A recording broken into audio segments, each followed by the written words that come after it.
Second chapter की जो शुरुआत है उसके पहले अर्जुन की मनस्थिति को समझते हैं। अर्जुन क्या बात कर रहा है? अर्जुन ने पहले कहा कि वो बेसलेस महसूस कर रहा है। क्यों? क्योंकि उसके पाँव हाथ पैर ढस रहे हैं, वो एक जगह पे बैठ गया। वो उसके अंदर का जो वो एक चार्म था ना कि उसको लड़ना है या वो जो कुछ चीज करनी है, तो वो जो एक्साइटमेंट था, वो जो ड्राइव करने वाली चीज थी, वो चली गई। तो he is feeling baseless right now. बहुत बार हमारे लाइफ में ऐसे ये टाइम्स आते हैं जहाँ पे हम कोई भी चीज को स्टार्ट करने से पहले या कहीं पे तो हम बेसलेस महसूस करते हैं। हमारे पास में एक चीज नहीं है जिसके ऊपर हम रिलाई कर सकते हैं, जिसके ऊपर हम खड़े रह सकते हैं, जिसको हम पकड़ सकते हैं। हमारी जमीन खिसक जाती है, या कहिए कि एक ट्राइपॉड है तो उसका कोई एक पाया निकल जाता है, उसके कारण वो बेसलेस महसूस करता है।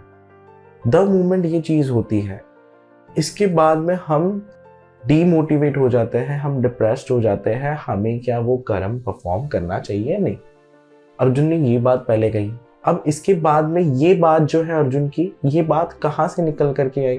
अर्जुन की ये बात तब निकल के आ रही है जब अर्जुन ये बात कर रहा है कि मैं अपने ही लोगों को मार रहा हूं। तो बेसिकली यहाँ पे बात आती है मॉरल्स की। अर्जुन मॉरल्स के ऊपर ध्यान दे रहा है। अर्जुन मॉरल्स को समझने की कोशिश कर रहा है कि मैं अपने लोगों को मार करके क्या पाप करूंगा, पुण्य कर्म करूंगा। So that is the reason यहाँ से ड्रिवन होके आता है कि उसका बेस लिया। ये दो चीजें घटित हुई। इसके बाद में अर्जुन कुछ एक बातें कृष्ण से कहता है कि क्लैन नष्ट हो जाता है, वो कुल परंपराएं नष्ट हो जाती है, उससे चला आ रहा धर्म नष्ट हो जाता है। ये ऐसे 3-4 बातें अर्जुन कृष्ण से कहता है। कृष्ण अलग अलग चैप्टर्स में उसकी ये सारी चीजों को क्लियर करते चले जाते हैं।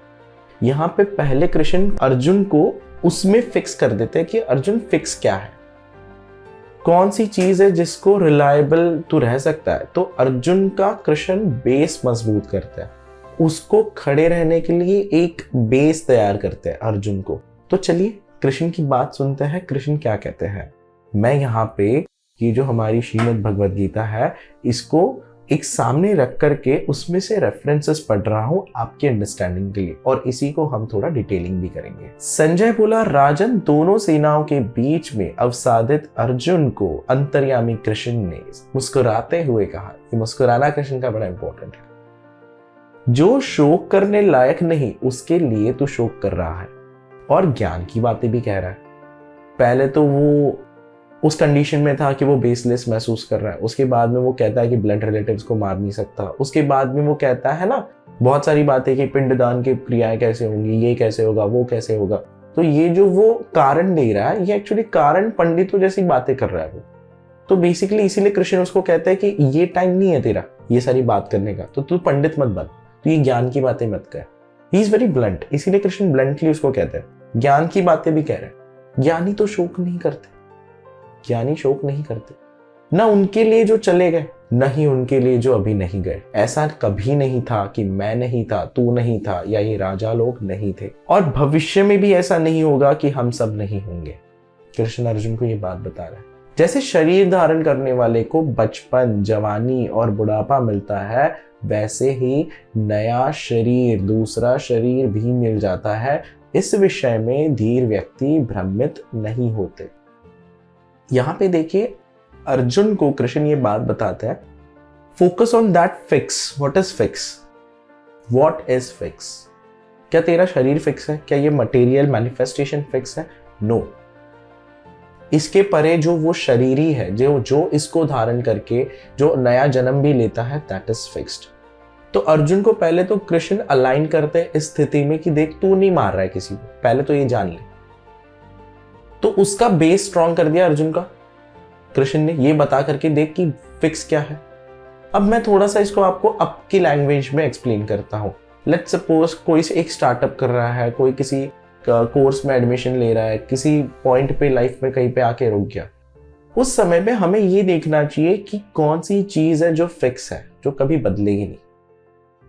हमारे साथ में ब्रेकअप हो गया, हमारा कोई बड़ा हादसा हो गया, उसके बाद में हमें लगती है लाइफ रुक सी गई, बट नहीं। उस समय पे हमें ये देखना चाहिए कि कौन सी चीज है जो कांस्टेंट रहेगी इसके आगे भी। हादसा तो हो गया, उसके आगे क्या, वो क्या है जो बदल नहीं रहा है। वो क्या है जो नहीं बदल रहा है, उसको ध्यान में देना बड़ा इंपॉर्टेंट है।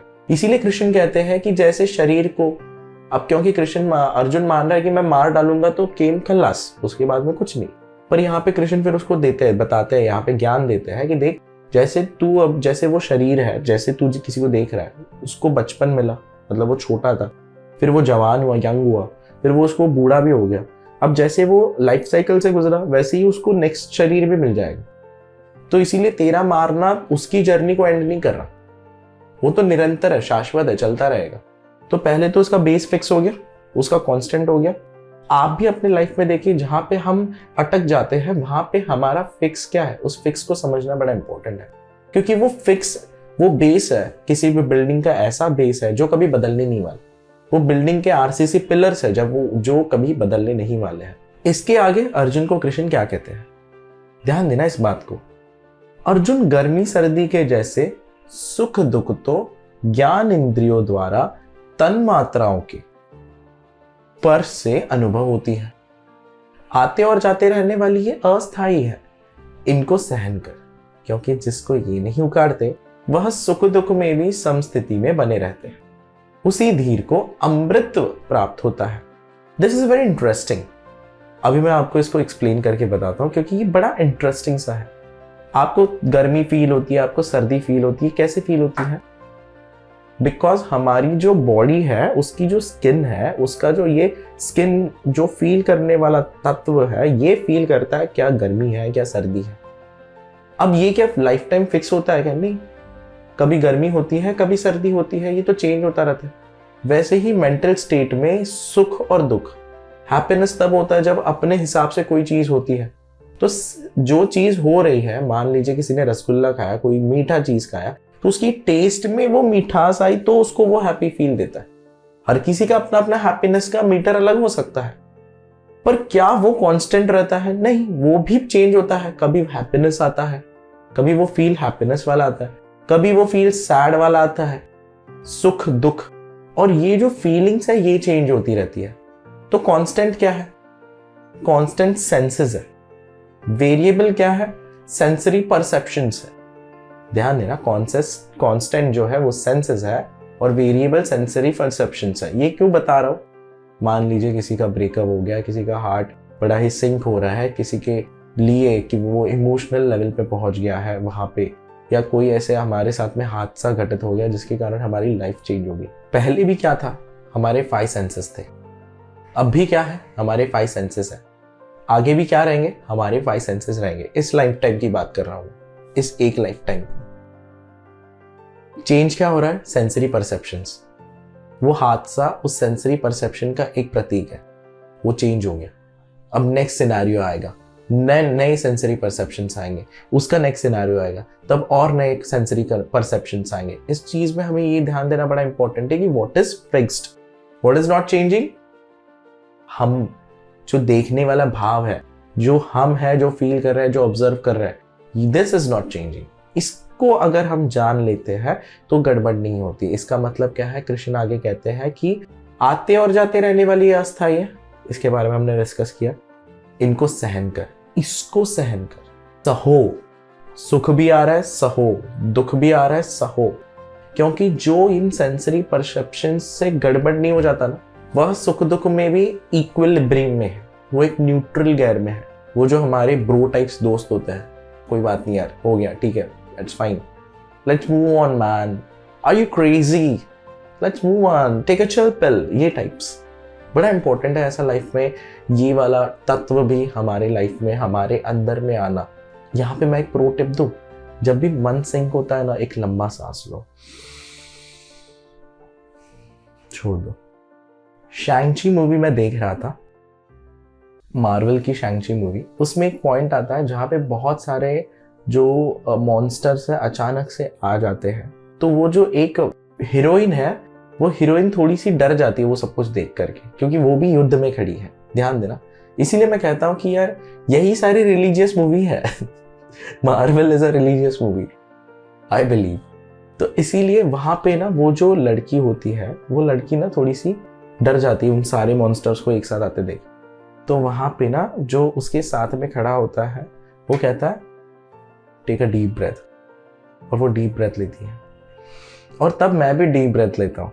मूवी देखते समय हमारा भी हार्ट सिंक हो जाता है उसको देखते देखते, और मैं वहाँ पे जब मैंने एक डीप ब्रेथ ली, I felt so good, you know, पूरा का पूरा स्ट्रेस चला गया, क्योंकि पता चल गया, ये बोध हो गया कि यार सेंसरी परसेप्शन है चेंज होगी। उसके भी मन में आया कि वो जो डर था वो चला गया, वो दृढ़ता वापस आ गई, क्योंकि सेंसरी परसेप्शंस, तुम्हारी सेंसेस स्ट्रांग हो गए। लाइफ में कोई भी ऐसी छोटी मोटी घटनाएं होती है ना, हमेशा एक डीप ब्रेथ लीजिए। हम दिन में बहुत बार कुछ ना कुछ डर से गुजरते हैं। महीने में बॉस ने टारगेट दिया है, अचीव नहीं हो रहा है, डर है। एग्जाम आ रही है, डर है। एक डीप ब्रेथ लीजिए, एक लंबा सांस भरिए और इसको कोप अप करिए। अमृत, अमृत, मृत वो स्थिति है जहां पे ऐसे लगता है कि सब कुछ रुक गया। ऐसा नहीं है कि अमृतत्व मतलब अमर हो जाना, कि कोई मरता नहीं यार, जो पैदा हुआ है वो मर जाएगा तो जरूर। अमृतत्व का मतलब है अमृत, और ये जो मृत है, मृत का मतलब होता है रुक जाना, एंड हो जाना, दी एंड हो जाना। अमृतत्व प्राप्त होने का मतलब है कि वो दी एंड के भी पार हो गया।